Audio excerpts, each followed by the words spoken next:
Alors, maintenant qu'on a vu que les polygroupes existaient, donc il y avait moyen de grouper plusieurs types de polygones ensemble, eh bien, on va utiliser un pipeline qui se base sur l'utilisation des polygroupes pour créer cette superbe épaulière ici de notre perso. D'accord? Donc, pour commencer, mon épaulière ici, je n'ai pas besoin des faces intérieures pour l'instant. D'accord? Une épaulière, il faut que l'épaule puisse aller se mettre dedans. Donc, tout ce qui traîne là, je n'en ai pas besoin. Pour les retirer, je vais faire CTRL-SHIFT-clic sur ces faces puisque je veux les cacher. De la sorte, elles sont toutes hidden, elles sont toutes cachées. Et je peux aller dans Modify Topology, dans Géométrie, et cliquer sur Del Hidden. De la sorte, je viens en 2 clics de supprimer toutes les faces intérieures de mon épaulière. L'idée, c'est de pouvoir travailler sur une géométrie qui va être clean. Donc là, comme j'ai plein de triangles, je vais maintenant refaire un petit Z-remesh dessus pour être sûr d'avoir une géométrie qui va être très clean pour la suite de mon processus. Je refais un petit Z-remesh avec la symétrie cette fois, car je l'ai fait sans. Et alors l'idée, ça va être de bien regarder ma topologie, parce que quand je regarde ici sur mon concept, vous voyez que j'ai un gros débord. Je vais être intelligent et quand je fais mon Z-remesh, je vais essayer de garder une ligne de mesh comme ça qui va faire tout le tour, une ligne de polygone, pardon, de mon épaulière. Ici, voilà, si je regarde, j'ai une ligne qui tourne. Là, j'ai encore des polygones qui continuent. Je peux encore peut-être faire un Z-remesh pour avoir un petit peu moins de polygones. Je descends le target polycount et pour essayer d'éviter d'avoir ce genre de nœud au sein de ma géo. Donc, je peux peut-être le faire 2-3 fois. Voilà. Là, c'est vraiment bien. OK? Parce que j'ai plein de belles loupes et j'ai plus aucun nœud à l'intérieur. OK? De la sorte, je me retrouve voilà, avec mes 2 géos pour chacune de mes épaules qui sont toujours bien correspondantes par rapport à mon concept et qui ont une géométrie magnifique pour la suite du travail. OK? Donc ça, top. C'est exactement ce que je veux. Maintenant, avant de pouvoir faire la suite, ce que je vais devoir faire, c'est un petit peu jouer avec justement cette fameuse bande de polygones qui fait le bord pour avoir quelque chose qui s'aligne un petit peu plus avec mon concept. Donc, je vais juste masquer cette ligne-là, l'inverser, et avec Move, tout simplement, je vais un petit peu ramener les polygones vers l'intérieur à cet endroit-là, et un petit peu plus vers l'extérieur à cet endroit-ci. Histoire d'avoir vraiment la même ligne que sur le bord de mon concept. Et là, vous, puisque vous ne faites pas forcément le concept que moi je fais, quelles règles vous devez retenir par rapport à ça? Vous devez retenir que vous travaillez en low résolution pour être très précis. Ok, vous voyez que là, j'ai vraiment pas beaucoup de polygones sur mon épaulière, j'en ai 300.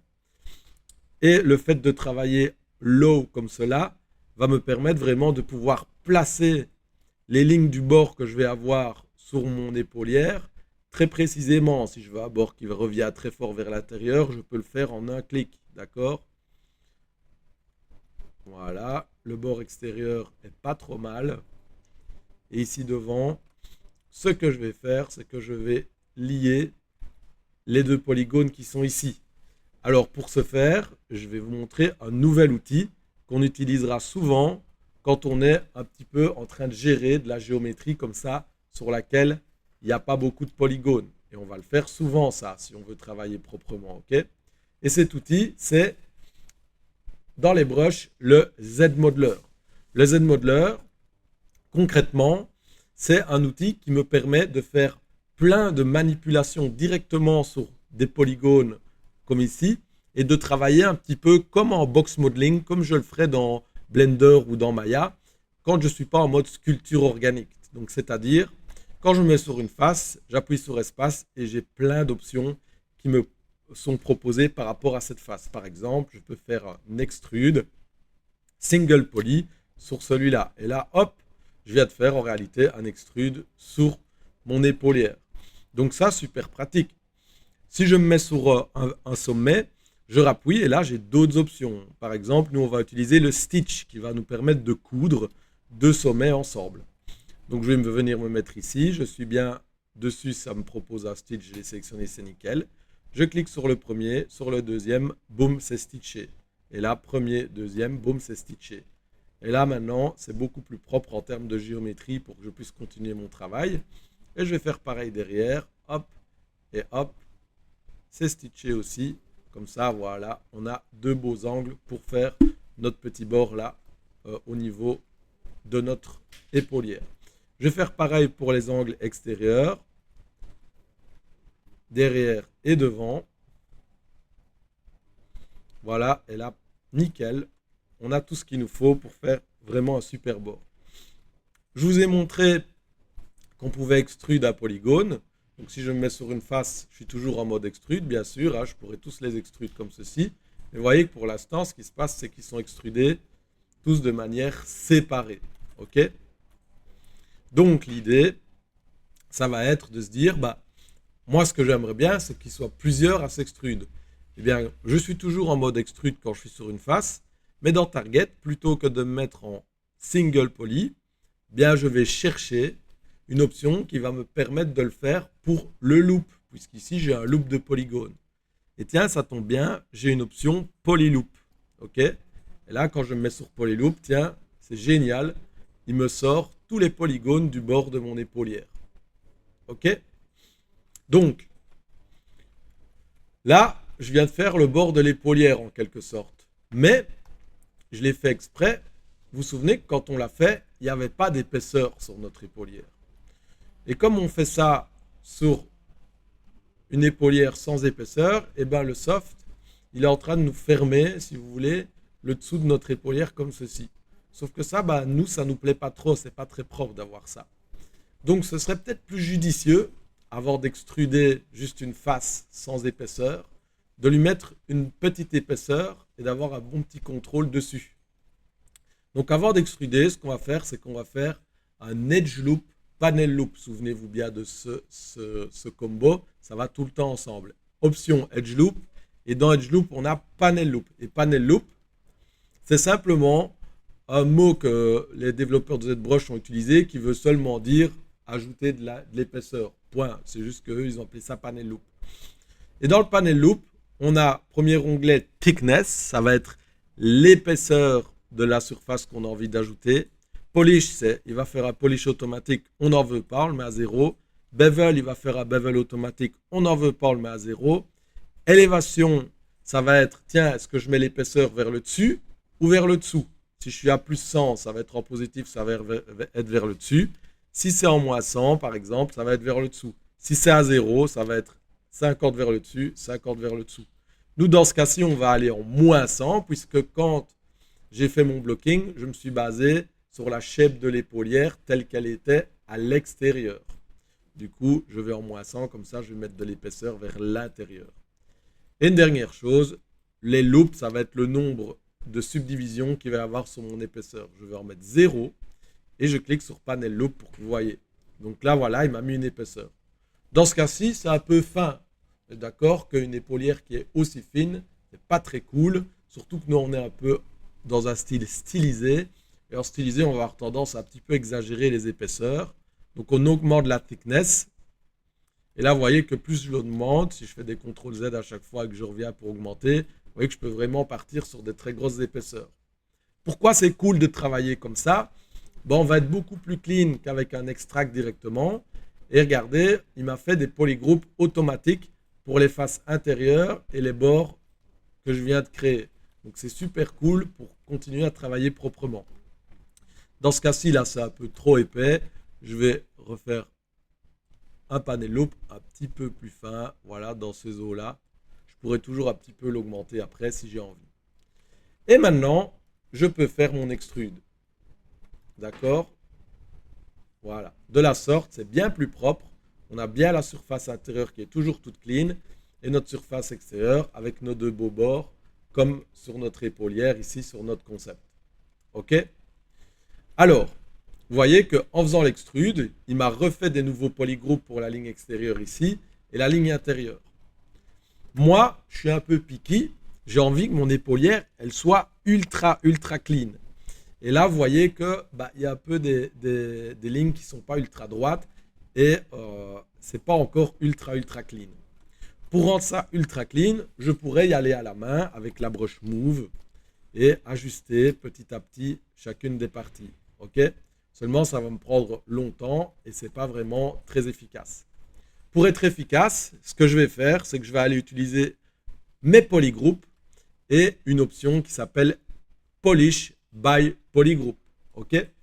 Sauf que là, si je regarde mes polygroups et que je fais un Polish by Group, boum, qu'est-ce qu'il fait? Lui, il fait un polish en gardant mes polygroups, mais là, il m'a cassé mes angles. D'accord? Je le refais. Polish by Group, boum, il me fait un polish sur mes angles. Ça, c'est pas cool. Moi, je veux que mon angle il reste bien marqué.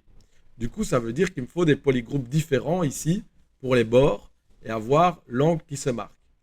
Eh bien, plutôt que de m'embêter à refaire les polygroupes à la main, dans l'onglet Polygroup, ici en dessous, j'ai une petite option qui s'appelle Group by Normals. Et ça va me permettre automatiquement de faire des polygroupes sur un objet par rapport aux angles qui existent sur cet objet. Et là, vous voyez que c'est cool. Les bords de mon épaulière ont tous des angles ultra marqués. Donc, je clique sur Groupe Normal et là, boum, qu'est-ce qu'il me fait? Il me fait automatiquement des polygroupes par rapport aux angles qui existent sur mon mesh. Vous voyez qu'il a tout regroupé automatiquement. Et si maintenant, je fais un petit polish by group, eh bien, il polish tout et il garde bien mes angles. OK? Donc ça, c'est super cool. Si je reviens ici sur mon concept, je vois qu'on est toujours plus ou moins bien aligné. Je peux afficher le reste de mon blocking pour avoir une bonne vision de ce que je suis en train de faire et voir si tout tombe plus ou moins à pic. Et ça a l'air pas mal. OK? Donc là, ça me plaît. Comme ça me plaît, ce que je vais pouvoir faire, c'est le subdiviser puisque j'ai un blocking qui est bien propre maintenant. J'ai fait mon petit polish by group histoire d'avoir vraiment des lignes un petit peu plus alignées. Voilà. Sauf que quand je fais subdiviser, raccourci CTRL-D, eh bien, qu'est-ce qui se passe? Mon asset devient toute smooth. C'est un peu ennuyant ça. Moi, je voulais que ça garde les angles. Donc, comment est-ce que je peux faire? Eh bien, je vais utiliser l'option Crease. Un Crease, ça existe dans Blender, ça existe dans Maya, ça existe dans Studio Max et ça existe dans ZBrush. Et qu'est-ce que c'est? Le Crease, c'est une option qui va nous permettre de dire, bien, quand je subdivise un mesh, plutôt que de tout smoother, de rendre tout un petit peu mou, eh bien, les angles que j'ai qui sont existants ici, je veux qu'ils restent durs, qu'on sente qu'il y a un angle. L'option Crease dans ZBrush, elle se trouve dans Géométrie, Crease. D'accord? Et quand je l'ouvre, eh bien, je vois que je vais encore avoir les fameux PG, donc polygroup. Et ça, du coup, ça va m'être super utile puisque moi, j'ai des polygroupes ultra clean là sur mon objet. Donc, je vais pouvoir faire un crease PG directement dessus. Avant de faire ça, j'ouvre les yeux et je vois qu'il est mis crease level. Si je fais un crease PG, donc là, je viens de cliquer dessus, je recommence et regardez les lignes. Boum, on voit que les lignes se doublent. Ça veut dire tu as un crease qui est appliqué sur tes polygroupes. Si je fais CTRL-D, CTRL-D, CTRL-D, CTRL-D, vous voyez maintenant qu'effectivement, j'ai subdivisé. C'est très clean. Je vais retirer les petits pics ici pour que vous voyez vraiment bien à quel point c'est clean. Voilà. Mais par contre, c'est vraiment très sharp. OK? Là, j'ai vraiment un truc sharp au point que je pourrais me couper le doigt sur le bord. C'est limite trop. OK? Donc, ça vient d'où? Ça vient du crease level. Donc, je fais des CTRL-Z. Hop. Et quand je fais mon crease ici, je vais le descendre, mon crease level. En général, pour une pièce d'armure, on va être entre 1 et 3. OK? Vous allez voir que maintenant, si je fais mon crease level à 2, par exemple, là, je reclique sur crease PG. Il me refait mon crease. Je fais des CTRL-D. 1, 2, 3, 4. Et bien maintenant, c'est beaucoup plus smooth mon angle. Je l'ai gardé, mais il est plus smooth. Et du coup, c'est beaucoup plus réaliste en termes de bordure, puisque sur une épaulière comme ceci, on ne va jamais avoir des angles ultra sharp, comme je vous ai montré, avec un crease level à 15. Ça, on va le garder pour, par exemple, une lame de couteau ou vraiment un objet qui va être ultra aiguisé. Même dans le hard surface qui nous entoure, par exemple un écran d'ordi ou une tour de PC, bah, tous les angles qui existent sont durs et aiguisés, mais pas du tout autant qu'un couteau. D'accord? Donc, quand vous jouez avec les crises et les crises level, faites bien attention à bien sélectionner le type de crise que vous allez avoir, puisque ça va fort influencer sur la dureté de l'angle que ça crée. OK? Et là, nous voilà avec un blocking, on va dire, de niveau 2 sur notre épaulière, qui va nous permettre de maintenant avoir des niveaux de subdivision, puisqu'on a fait des CTRL-D sur notre base ici, qui était low poly. Donc dynamiquement, je vais pouvoir monter et descendre dans ces niveaux de subdiv et avoir assez de résolution sur mon mesh pour ajouter plus de détails. Voilà. Il nous restera une troisième passe qui nous sera utile pour rajouter encore des détails, cette fois, bien de vécu, d'usure sur cette épaulière. D'accord?